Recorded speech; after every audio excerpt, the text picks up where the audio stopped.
నమస్తే welcome to వి3 news లక్ష్యం సమాజహితం నేను మహేష్ ముందుగా వార్తలోని ముఖ్యాంశాలు సామాన్యుడికి అండగా నిలిచే బడ్జెట్ స్పష్టం చేసిన ప్రధాని నరేంద్ర మోడీ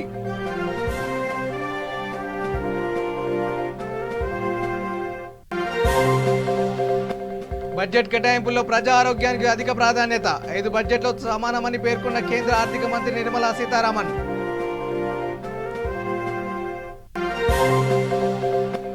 ఆహార భద్రత గురించి కేంద్ర ప్రభుత్వం ఎందుకు మాట్లాడడం లేదు ప్రశ్నించిన సిపిఐ జాతీయ ప్రధాన కార్యదర్శి డి రాజా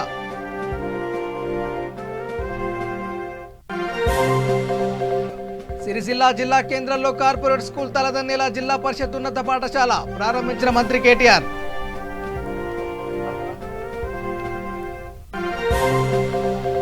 ఉత్తరాంధ్రలో పర్యటిస్తున్న ఏపీ రాష్ట్ర ఎన్నికల కమిషనర్ నిమ్మగడ్డ అధికారులతో సమీక్ష సమావేశాలు నిర్వహిస్తున్న రమేష్ కుమార్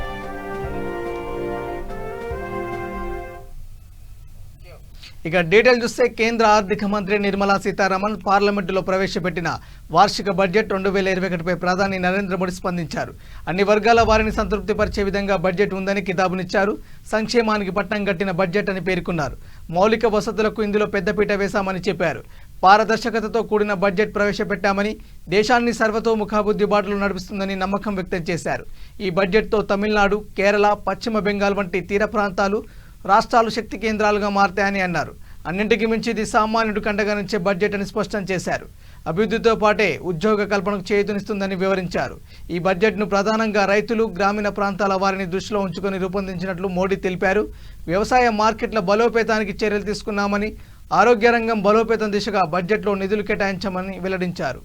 आत्मविश्वास को उजागर करने वाला आत्मनिर्भरता का विजन भी है और हर नागरिक, हर वर्ग का समावेश भी है. हम इस बजट में जिन सिद्धांतों को लेकर चले हैं वो है ग्रोथ के लिए नए अवसरों, नई संभावनाओं का विस्तार करना, युवाओं के लिए नए अवसरों का निर्माण करना, मानव संसाधन को एक नया आयाम देना, इंफ्रास्ट्रक्चर निर्माण के लिए नए नए क्षेत्रों को विकसित करना, आधुनिकता की तरफ आगे बढ़ना, नए सुधार लाना. साथियों, नियमों और प्रक्रियाओं को सरल बनाकर आम लोगों के जीवन में ईज ऑफ लिविंग को बढ़ाने पर इस बजट में जोर दिया गया है. ये बजट इंडिविजुअल्स, इन्वेस्टर्स, इंडस्ट्री और साथ ही इंफ्रास्ट्रक्चर सेक्टर में बहुत सकारात्मक बदलाव लाएगा. मैं इसके लिए देश की वित्त मंत्री निर्मला जी को और उनके साथी मंत्री अनुराग जी और उनकी टीम को बहुत बहुत बधाई देता हूं. साथियों, ऐसे बजट देखने को कम ही मिलते हैं जिसमें शुरू के 1-2 घंटों में ही इतने सकारात्मक रिस्पांस आए. कोरोना के चलते कई एक्सपर्ट्स ये मानकर चल रहे थे सरकार आम नागरिकों पर बोझ बढ़ाएगी, लेकिन फिस्कल सस्टेनेबिलिटी के प्रति अपने दायित्वों को ध्यान में रखते हुए सरकार ने बजट साइज बढ़ाने पर जोर दिया. ఇక 2021-22 వార్షిక బడ్జెట్ను కేంద్ర ఆర్థిక మంత్రి నిర్మలా సీతారామన్ లోక్సభలో ప్రవేశపెట్టారు. అంతకుముందు ఆమె రాష్ట్రపతి రామ్నాథ్ కోవింద్ని కలిశారు. పద్దును పార్లమెంటులో ప్రవేశపెట్టబోయే ముందు ప్రధాని నరేంద్ర మోడీ అధ్యక్షతన కేంద్ర కేబినెట్ భేటీ అయింది. ఉదయం తన నివాసం నుంచి నేరుగా పార్లమెంటు నార్త్ బ్లాక్లోని ఆర్థిక శాఖ కార్యాలయానికి బయలుదేరిన కేంద్ర మంత్రి నార్త్ బ్లాక్లోని ఆర్థిక శాఖ సహాయ మంత్రి అనురాగ్ ఠాకూర్తో భేటీ అయ్యారు. తర్వాత రాష్ట్రపతి రామ్నాథ్ కోవింద్ను కలిసి బడ్జెట్ మొదటి ప్రతిని అందించారు. బడ్జెట్ ప్రతులలో నిర్మలా సీతారామన్, అనురాగ్ ఠాకూర్ పార్లమెంటుకు బయలుదేరారు. బడ్జెట్ ఆర్థిక బిల్లుకు ఆమోదం తెలపడం కోసం ప్రధాని నరేంద్ర మోడీ అధ్యక్షతన కేబినెట్ సమావేశం అయింది. తర్వాత 11 గంటలకు లోక్సభలో బడ్జెట్ ప్రవేశపెట్టారు. है वो पेपर में होगा, यानी कि इस बार बजट की कॉपियां प्रिंट नहीं हुई हैं और यही वजह है कि निर्मला सीतारमण अपना जो बजट भाषण है वो टैबलेट के जरिए पढ़ेंगी। अब यहाँ से निर्मला सीतारमण सीधे कैबिनेट की बैठक में जाएंगी, जहाँ पर प्रधानमंत्री नरेंद्र मोदी की अगुवाई में बजट पर कैबिनेट की मुहर लगे। ఇక బడ్జెట్ కేటాయింపుల్లో ఈసారి కేంద్రం ప్రజారోగ్యానికి అధిక ప్రాధాన్యత ఇచ్చింది. ప్రజారోగ్యానికి ఉన్న ప్రాధాన్యతను కోవిడ్-19 గుర్తించేలా చేసింది. దీంతో ఆరోగ్య రంగానికి కేంద్రం గతంలో ఎన్నడూ లేని విధంగా భారీగా వెచ్చించడానికి సిద్ధమైంది. కరోనా సమయంలో ప్రభుత్వం ప్రకటించిన 5 ప్యాకేజీలు 5 బడ్జెట్లతో సమానమని కేంద్ర ఆర్థిక మంత్రి నిర్మలా సీతారామన్ అన్నారు. 2021 కేంద్ర బడ్జెట్ను నిర్మలా సీతారామన్ పార్లమెంటులో ప్రవేశపెట్టారు. కరోనా వల్ల భారత ఆర్థిక వ్యవస్థ బాగా దెబ్బతిందన్నారు. లాక్డౌన్ వల్ల అనేక సవాళ్లను ఎదుర్కొన్నామని చెప్పారు. అయినా అన్నింటినీ అధిగమించగలిగామని నిర్మలా సీతారామన్ చెప్పారు. కరోనాను సమర్థవంతంగా ఎదుర్కొంటున్నామన్నారు. మరో 2 వ్యాక్సిన్లు త్వరలో అందుబాటులోకి రానున్నాయని తెలిపారు. ఆర్థిక వ్యవస్థ పునరుజ్జీవనానికి అవసరమైనవన్నీ ఈ బడ్జెట్లో పొందుపర్చామని నిర్మలా సీతారామన్ తెలిపారు. Spend big on infrastructure. That is why if there are 2 important feature of this budget, it is that we chose to spend big on infrastructure, which spans across roads, bridges, ports, power generation, and so on. And also to, as a second feature, attend to the need of the health sector. And even there, capacities for better health management had to be brought in the light of what we have gone through in the last year. And therefore, capacity building in health has taken a very big place in the budget.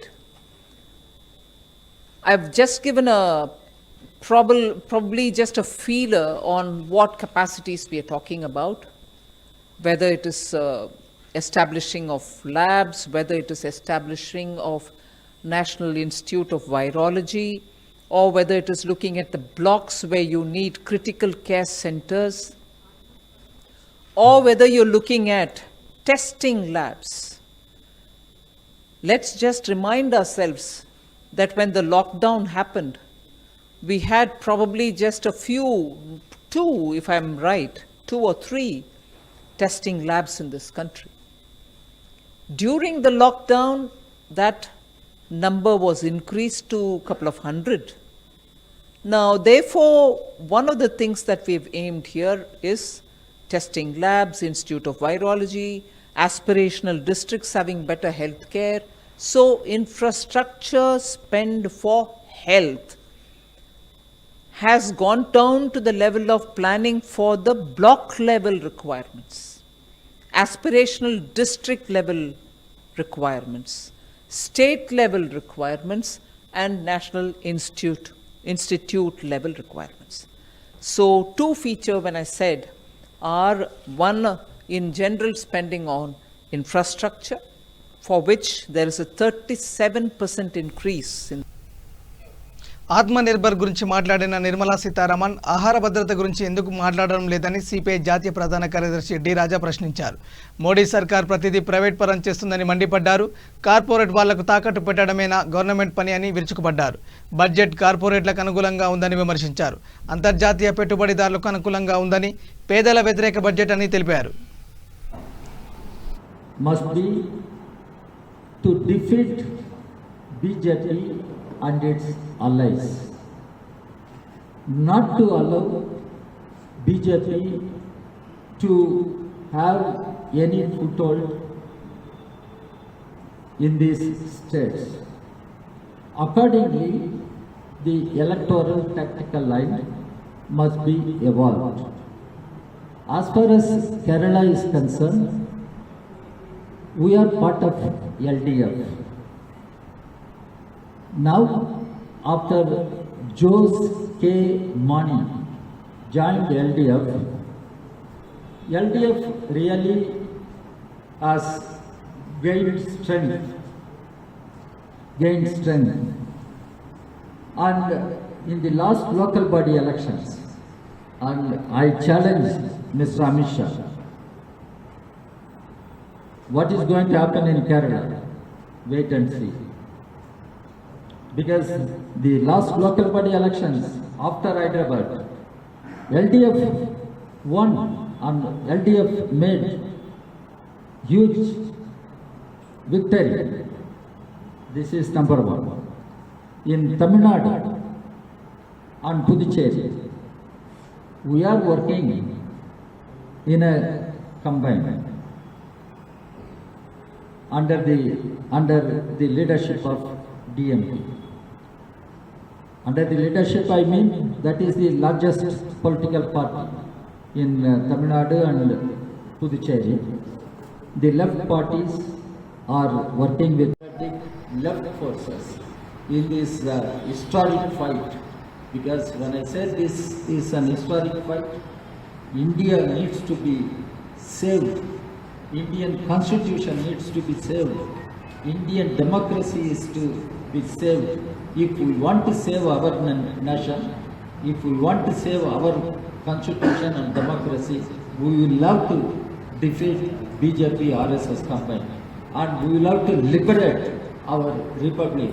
We will have to reclaim our republic from these communal fascist forces. And this needs a broad-based ideological campaign. This needs a broad-based political campaign, mobilizing all sections of our society, mobilizing all secular democratic left parties in our country. AP రాష్ట్ర ఎన్నికల commissioner Nimmagadda Ramesh Kumar ఉత్తరాంధ్రలో పర్యటించారు. విశాఖ చేరుకున్న కమిషనర్కు జిల్లా అధికారులు ఘనంగా స్వాగతం పలికారు. శ్రీకాకుళం, విజయనగరం జిల్లాలలో పర్యటించారు. పంచాయతీ ఎన్నికల నిర్వహణపై ఆయా జిల్లాల అధికారులతో సమీక్ష నిర్వహించారు. మంగళవారం ఉదయం 8 గంటల నుండి 9:30 గంటల వరకు కలెక్టరేట్లో అధికారులతో సమీక్షిస్తారు. తరువాత కాకినాడ బయలుదేరి వెళ్లనున్నారు.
ఇక రాజన్న సిరిసిల్ల జిల్లా కేంద్రంలో కార్పొరేట్ స్కూల్ తలదన్నేలా నిర్మించిన జిల్లా పరిషత్ ఉన్నత పాఠశాలను మంత్రి కేటీఆర్ ప్రారంభించారు. మంత్రి కేటీఆర్ చొరవతో గివ్ తెలంగాణ స్వచ్ఛంద సంస్థ సహకారంతో సుమారు 3 కోట్లతో ఈ పాఠశాలను నిర్మించారు. 1960లో ప్రారంభమైన ఈ పాఠశాలలో ప్రస్తుతం 600 మంది విద్యార్థులు విద్యను అభ్యసిస్తున్నారు. కాగా పాత భవనాలను కూల్చి మొత్తం 33 రూములతో సుమారు 1000 మంది విద్యను అభ్యసించేలా అత్యాధునిక వసతులతో నూతన భవనాన్ని నిర్మించారు. పాఠశాలలో 30 లక్షలతో వాలీబాల్, ఫుట్బాల్ కోర్టులను ఏర్పాటు చేశారు. ఒకేసారి 400 మంది విద్యార్థులు కూర్చొని భోజనం చేసేలా డైనింగ్ హాల్, అత్యాధునిక గ్రంథాలయం, సురక్షిత తాగునీరు, 50 కంప్యూటర్లతో డిజిటల్ ల్యాబ్, అధునాతనమైన సైన్స్, మ్యాథ్స్ ల్యాబులు, మోడర్న్ టాయిలెట్స్, 12 సీసీ కెమెరాలు ఏర్పాటు చేశారు.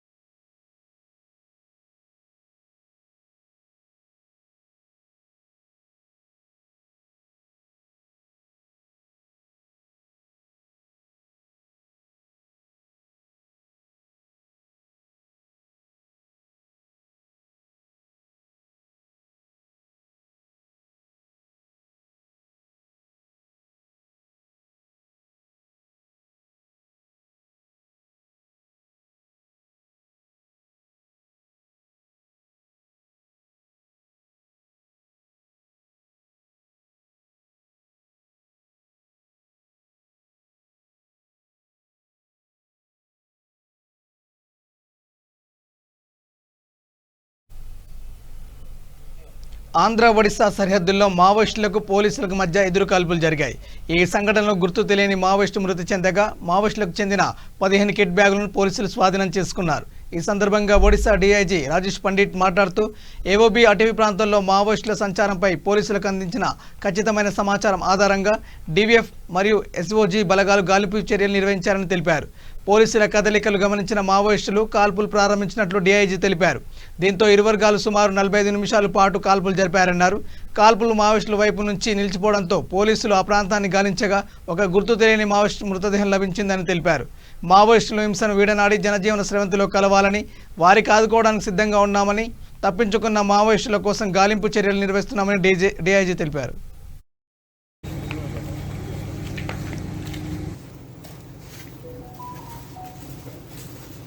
पुलिस सांगरे माओइस्ट गोटे एक्सचेंज ऑफ फायर होती माओइस्ट प्रथम पुलिस टीम उपरे अटैक करले तापरे पुलिस टीम ताको काउंटर अटैक करिके जो अनआइडेंटिफाइड डेड बॉडी अच्छी से माओइस्ट रही अच्छी ये प्रमाण होची तार रिवेज होची और हमारा ऑपरेशन एबे भी जारी अच्छी सर्च चालू ची से एरिया रे निश्चय आमा को या पर भी किछि सक्सेस मिल जिवो से जंगल केते माओवादी थिले को मु मोर स्टेटमेंट कहीदेवी तापर अपन क्वेश्चन पचारि पारे आज सकाळे मडकापदर जीपी रे फॉरेस्ट भितरे पुलिस सांगरे माओइस्ट गोटे एक्सचेंज ऑफ फायर होती माओइस्ट प्रथम पुलिस टीम उपरे अटैक करले तापर पुलिस टीम ताको काउंटर अटैक करिके जवाबी कार्रवाई करदेला ता भितरे गोटे अनआइडेंटिफाइड डेड बॉडी मिली ता सांगरे बहुत सारा माओइस्ट अन्य जिनस मिली जो अनआइडेंटिफाइड डेड बॉडी अच्छी से माओइस्ट ही अच्छी ये प्रमाण होची तार एबे तक नाम वगैरह जाना पड़ी नहीं और या भितरे walkie talkie set 15 kit bag गोटे पिस्तौल गोटे कंट्री मेड गन बाकी सबू कैंप रे जिनसे मिली थी मु ये भी अपील करुँची माओइस्ट को अपन मीडिया द्वारा कि से मैंने हिंसा रे रास्ता छाड़ी के मेन स्ट्रीम रे आसंतु और सरेंडर ही जानतु ये मु अपन द्वारा अपील करिबा पे चाहूची और हमारा ऑपरेशन एबे भी जारी अच्छी सर्च కాళేశ్వరం ప్రాజెక్టులో భాగంగా బస్వాపురంలో నిర్మిస్తున్న లక్ష్మీ నరసింహ రిజర్వాయర్లో భూములు కోల్పోయిన భూ నిర్వాసితులను ఆదుకోవాలని ప్రాజెక్టు పనులను తిమ్మాపూర్ గ్రామస్తులు అడ్డుకున్నారు. గత కొద్ది సంవత్సరాలుగా భూములు కోల్పోయిన భూ నిర్వాసితులకు వారి భూములు డబ్బులు ఇస్తామని చెప్పి గ్రామంలో ఇల్లు కోల్పోయిన వారికి డబుల్ బెడ్రూమ్లు కేటాయిస్తామని చెప్పిన అధికారులు రాజకీయ నాయకులు ఇప్పటివరకు తమను పట్టించుకోవడం లేదని గ్రామస్తులు వాపోతున్నారు. పొలాలు ఇల్లు కోల్పోయామని ప్రభుత్వం మాత్రం ముంపుకు గురైన బాధితులకు నష్టపరిహారం చెల్లించలేదని ఆగ్రహం వ్యక్తం చేశారు. యాదాద్రి దేవస్థానంలో కొత్త ఉద్యోగాలకు ముందుగా బిఎన్ తిమ్మాపురం గ్రామ నిరుద్యోగులకు ఉద్యోగ అవకాశాలు కల్పించాలని డిమాండ్ చేశారు.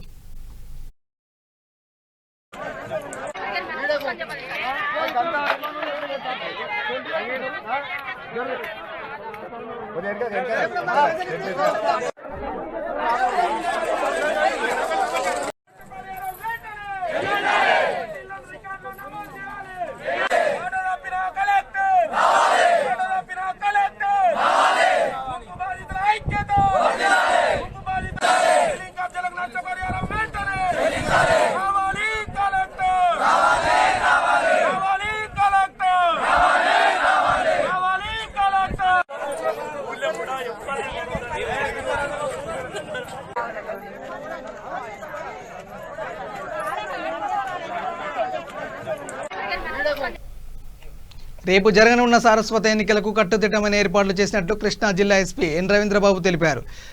అసాంఘిక కార్యకలాపాలు, బూత్ల దగ్గర బాక్స్ ఎత్తుకుపోవడాలు లాంటివి ఏమైనా చేసినా వారిపై కఠిన చర్యలు తీసుకుంటామని అన్నారు. ఇప్పటికే పోలీస్ స్టేషన్ పరిధిలో రౌడీ షీటర్లను అందరినీ బైండ్ ఓవర్ చేసి వారి కదలికలపై నిఘా ఉంచామన్నారు. ఎన్నికల సమయంలో ఎలాంటి గొడవలు జరగకుండా కట్టుదిట్టమైన ఏర్పాట్లు నిర్వహిస్తున్నామని కృష్ణా జిల్లా ఎస్పీ రవీంద్రబాబు తెలియజేశారు. ఏదైతే విజయవాడ రెవెన్యూ సబ్ డివిజన్లో పరిధిలో ప్రాసెస్లో భాగంగా నామినేషన్ల ప్రక్రియ నిన్నటితో కంప్లీట్ అయింది. తర్వాత స్క్రూటినీ ప్రాసెస్ ఇక్కడ జరుగుతుంది. ఈ ఎంటైర్ ప్రాసెస్ ఈ ఫిబ్రవరి 21కు కంప్లీట్ అయిపోతుంది. దీనిలో భాగంగా ఫస్ట్ ఫేజ్ ఆఫ్ ఎలక్షన్స్ ఏదైతే జరుగుతుందో విజయవాడ రెవెన్యూ సబ్ డివిజన్ పరిధిలో ఆల్ నెసెసరీ అరేంజ్మెంట్స్ని మనం చేసుకోవడం జరిగింది. అక్కడ ఏదైతే అత్యంత సమస్యాత్మక గ్రామాలు, తర్వాత పోలింగ్ స్టేషన్స్ వాటిని ఐడెంటిఫికేషన్ జరిగింది.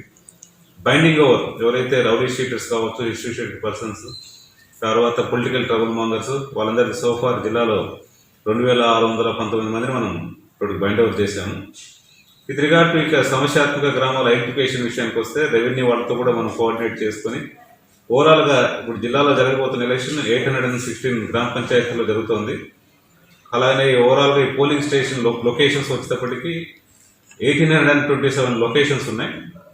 ఆ లొకేషన్స్లో మనం ప్రీవియస్ ఎలక్షన్స్లో జరిగిన అఫెన్సెస్ కానీ కేసెస్ కావచ్చు, లేకుంటే అక్కడ ఉన్న ట్రబుల్ మాంగర్స్ను రీసెంట్గా జరిగిన ఈవెంట్స్ దృష్టిలో పెట్టుకొని దాదాపుగా జిల్లాలో 386 హైపర్ సెన్సిటివ్ పోలింగ్ లొకేషన్స్గా ఐడెంటిఫై చేశాము. అలాగే 487 sensitive locations, remaining 946 normal polling లొకేషన్స్గా ఐడెంటిఫై చేయడం జరిగింది. Top priority will given to hyper sensitive and sensitive గ్రామాల్లో ఏదైనా కానీ లొకేషన్స్గా ఐడెంటిఫై చేసిన కదా ఖచ్చితంగా మనం ఎలక్షన్ కమిషన్ నిర్దేశించిన ప్రకారం ఆ స్కేల్ ఆఫ్ బందోబస్తు వేయడమే కాకుండా అడిషనల్గా అక్కడ minimum ASR SI level officers అక్కడే స్టాటిక్గా మనం బందోబస్తు గ్రామాలు ఉన్నాయి. ఫ్లాగ్ మార్చెస్ అలాగే మన ఫోర్స్తో కూడా ప్రజలలో నమ్మకం, వాళ్ళు కాన్ఫిడెన్స్ బిల్డప్ చేసినందుకు ఫ్లాగ్ మార్చెస్ కూడా మనం కండక్ట్ చేస్తున్నాము. సో ఈ గ్రామాలన్నింటిలో కూడా ఎటువంటి పరిస్థితుల్లో ఫ్రీ అండ్ ఫెయిర్ ఎలక్షన్ జరిగేలాగా ప్రజలకు నమ్మకం కలుగజేసి ప్రజలందరూ స్వచ్ఛందంగా వచ్చే ఎలక్షన్లో పార్టిసిపేట్ చేసేలాగా జిల్లా యంత్రాంగం అలాగే డిస్ట్రిక్ట్ పోలీస్ అందరూ కూడా తగిన చర్యలు తీసుకోవడం జరిగింది. So far first phase of నామినేషన్ల ప్రక్రియ ఎక్కడ కూడా మేజర్ ఈవెంట్స్ ఇన్సిడెంట్స్ కానీ ఏం లేకుండా పీస్ఫుల్గా జరిగింది. ఈ స్క్రూటీ ప్రాసెస్ 9th జరగబోయే పోలింగ్ ప్రాసెస్. ఇక నెల్లూరు నగరంలో గల మేకపాటి గౌతమ్ రెడ్డి క్యాంపు కార్యాలయంలో వైఎస్ఆర్ కాంగ్రెస్ పార్టీ అగ్రనేతల సమావేశం జరిగింది. ఈ సమావేశానికి రాష్ట్ర ప్రభుత్వ సలహాదారులు సజ్జల రామకృష్ణారెడ్డి, నెల్లూరు జిల్లా ఇన్ఛార్జి మంత్రి బాలినేని శ్రీనివాసరెడ్డి, పంచాయతీరాజ్ శాఖ మంత్రి పెద్దిరెడ్డి రామచంద్రారెడ్డి, రాష్ట్ర పరిశ్రమల శాఖ మంత్రి మేకపాటి గౌతమ్ రెడ్డి, రాష్ట్ర జలవనరుల శాఖ మంత్రి అనిల్ కుమార్ యాదవ్, వైఎస్ఆర్ కాంగ్రెస్ పార్టీ సీనియర్ నాయకులు హాజరయ్యారు. స్థానిక సంస్థల ఎన్నికలకు సంబంధించి పలు విషయాలపై ప్రధానంగా చర్చించినట్లు సమాచారం.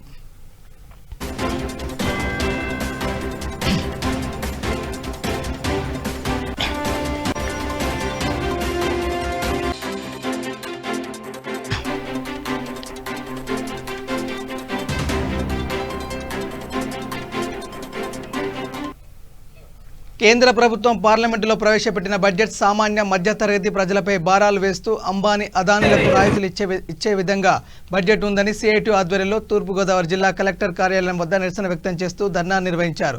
ఈ సందర్భంగా సిఐటి జిల్లా సీనియర్ నేత దువ్వ శేషబాబ్జీ, జిల్లా ప్రధాన కార్యదర్శి చెక్కల రాజకుమార్, విద్యా వికాస వేదిక నాయకులు కె సత్యరాజు తదితరులు మాట్లాడుతూ 2021-22 బడ్జెట్ అంబానీ అదానీల కార్యాలయాల్లో తయారైనట్లుగా ఉందని ఎద్దేవా చేశారు. మధ్యతరగతి ఉద్యోగుల ఆదాయ పన్నుపై ఏమాత్రం మినహాయింపు ఇవ్వలేదన్నారు. పెట్రోల్, డీజిల్ ధరలు రోజు పెరుగుతున్నా తాజాగా బడ్జెట్లో కూడా పెట్రోల్, డీజిల్ ధరలు పెంచడం దారుణమన్నారు. పట్టణాల్లో కూడా ఉపాధి హామీ పథకం పనులు ప్రారంభించాలని సిఐటియు డిమాండ్ చేస్తుందన్నారు. కార్మిక, కర్షక, కష్టజీవుల బడ్జెట్ కావాలని కోరుతున్నామన్నారు.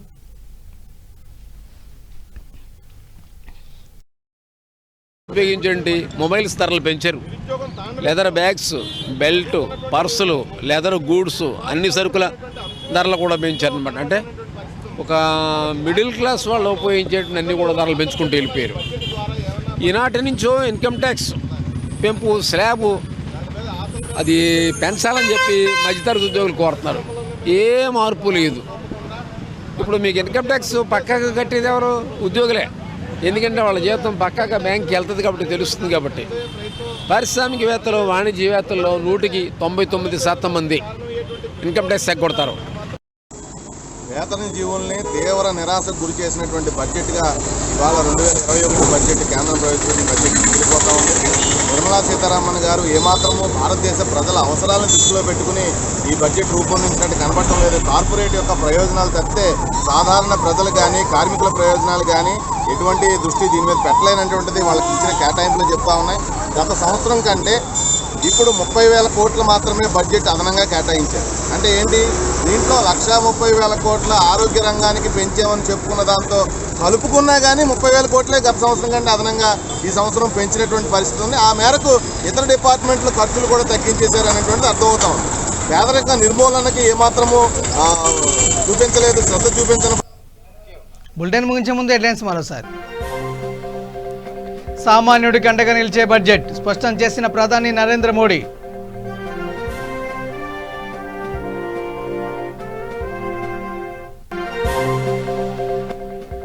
బడ్జెట్ కేటాయింపుల్లో ప్రజా ఆరోగ్యానికి అధిక ప్రాధాన్యత, 5 బడ్జెట్లతో సమానమని పేర్కొన్న కేంద్ర ఆర్థిక మంత్రి నిర్మలా సీతారామన్.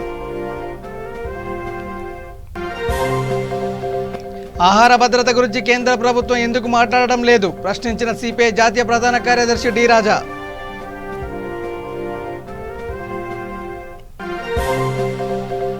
సిరిసిల్ల జిల్లా కేంద్రంలో కార్పొరేట్ స్కూల్ తలదన్నేలా జిల్లా పరిషత్ ఉన్నత పాఠశాల ప్రారంభించిన మంత్రి కేటీఆర్.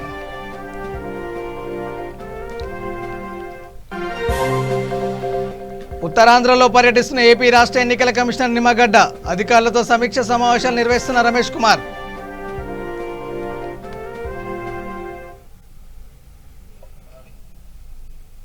ఇవి bulletin updates. Keep watching V3 news. లక్ష్యం సమాజైతం. నమస్కారం.